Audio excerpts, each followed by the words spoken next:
கிறிஸ்துவுக்கு பிரியமானவர்களே, இந்த பரிசுத்த ஓய்வு நாளிலேயும் ஆண்டவராக இயேசு கிறிஸ்துவனுடைய கிருபை நம் அனைவரோடு கூட இருப்பதாக. இந்த நாளிலேயும் ஒரு வார்த்தையை நாம் தியானித்து அந்த வார்த்தையின் ஆசீர்வாதத்தை நாம் பெற்றுக்கொள்ள போகிறோம். எரேமியாவின் தீர்க்கதரிசன புஸ்தகம் 33ஆம் அதிகாரம் 3ஆம் வசனத்தை நான் வாசிக்கிறேன். என்னை நோக்கி கூப்பிடு, அப்பொழுது நான் உனக்கு உத்தரவு கொடுத்து நீ அறியாததும் உனக்கு எட்டாததுமான பெரிய காரியங்களை உனக்கு அறிவிப்பேன்.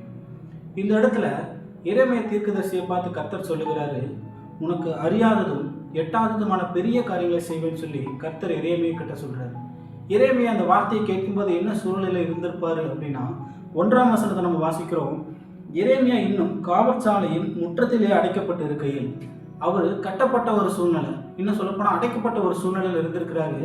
அந்த சூழ்நிலையில கர்த்தரை நோக்கி பார்க்கும் பொழுது கர்த்தர் எரேமியா கிட்ட சொல்றாரு, உனக்கு அறியாததும் எட்டாததுமான பெரிய காரியங்களை செய்வேன்னு சொல்லியிருக்கிறாரு. இன்றைய நாளில் நம்முடைய வாழ்க்கையிலையும் அடைக்கப்பட்ட கதவுகள் ஏராளமாக இருக்கலாம், கட்டப்பட்ட நிலைமைகள் ஏராளமாக இருக்கலாம்.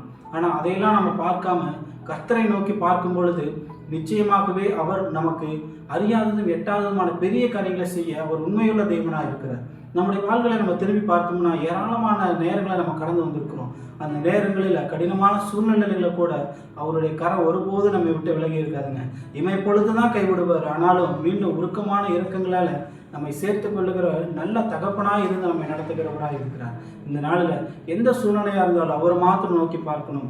அவரிடத்துல இருந்து வருகிற வார்த்தையை நம்ம பெற்றுக்கொண்டு இந்த வார்த்தையின்படியாக நாங்கள் ஓட ஆரம்பிக்கும் பொழுது நிச்சயமாகவே அப்புறம் நமக்கு அறியாததும் எட்டாததுமான பெரிய காரியங்களை செய்து நம்மை உயர்த்துகிற, நம்மை மேன்மைப்படுத்துகிற நல்ல தெய்வத்தை நீங்களும் நானாம ஆராதிக்கிறோம். இந்த நாளில் நம்ம ஒப்பு கொடுத்து செபிக்க போகிறோம். ஆண்டவரே, எந்த சூழ்நிலையாக இருந்தாலும் ஆண்டவரே உண்மை மாத்திரம் நோக்கி பார்க்கிறோம். ஆண்டவரே, எரேமியாவை போல, இன்னும் சொல்லப்போனால் பேதுருவை போல எந்த சூழ்நிலையாக இருந்தாலும் உங்களை மாத்திரம் நோக்கி பார்த்தோம். ஆண்டவரே, நீர் எங்கள் செய்ய போகிற பெரிய காரியங்களை நாங்கள் நோக்கி பார்க்க எங்களை நாங்கள் அர்ப்பணிக்கிறோம்னு சொல்லி நம்ம ஒப்பு கொடுத்து செபிக்கும் பொழுது நிச்சயமாகவே அந்த அறியாததும் எட்டாததுமான பெரிய காரியங்களை அவர் நம்முடைய வாழ்க்கையை செய்ய அவர் உண்மையுள்ள தெய்வனாக இருக்கிறார். இந்த நாளில் அந்த வார்த்தைக்காக நம்ம செபித்து இந்த வார்த்தையின் ஆசீர்வாதத்தை நம்ம ஒவ்வொருவரோடு பெற்றுக்கொள்ள போகிறோம். செபிக்கலாமா?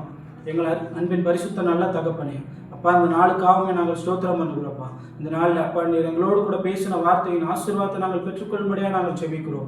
அப்பா, நீர் எங்களுக்கு அறியாததும் எட்டாததுமான பெரிய காரியங்களை செய்கிற தெய்வத்தை நாங்கள் அறிந்திருக்கிறோம். ஆண்டவரே, அப்பா, இந்த நாளில் முதற்கொண்டு அப்பா நீர் அறியாதும் எட்டாதும் பெரிய காரியங்களை செய்யுங்கன்னு சொல்லி எங்களை ஒப்புக் கொடுக்குறோம். எங்களுடைய வாழ்வில் அப்பா எங்களுடைய எண்ணங்களை விட அப்பா நீர் எங்கள் மேலே வைத்ததான திட்டங்கள் அது பெரியதாக இருக்குது என்று நாங்கள் அறிந்து கொண்டு ஓட எங்களை நாங்கள் அர்ப்பணிக்கிறோம். அந்த பரிசுத்த ஓய்வு நாளில் எங்களை ஒவ்வொருவரையும் உங்களுடைய ஆளுகைக்குள்ளாக ஒப்பு கொடுத்து செபிக்கிறோம்ப்பா. நீர் நடத்துங்க, ஆளுகை செய்யுங்க. எல்லா துதி கன மகிமை செலுத்தி ஜெபிக்கிறோம். நசரேயனாகிய இயேசுவின் நாமத்தில் ஜெபிக்கிறோம் நல்ல பிதாவே, ஆமென்.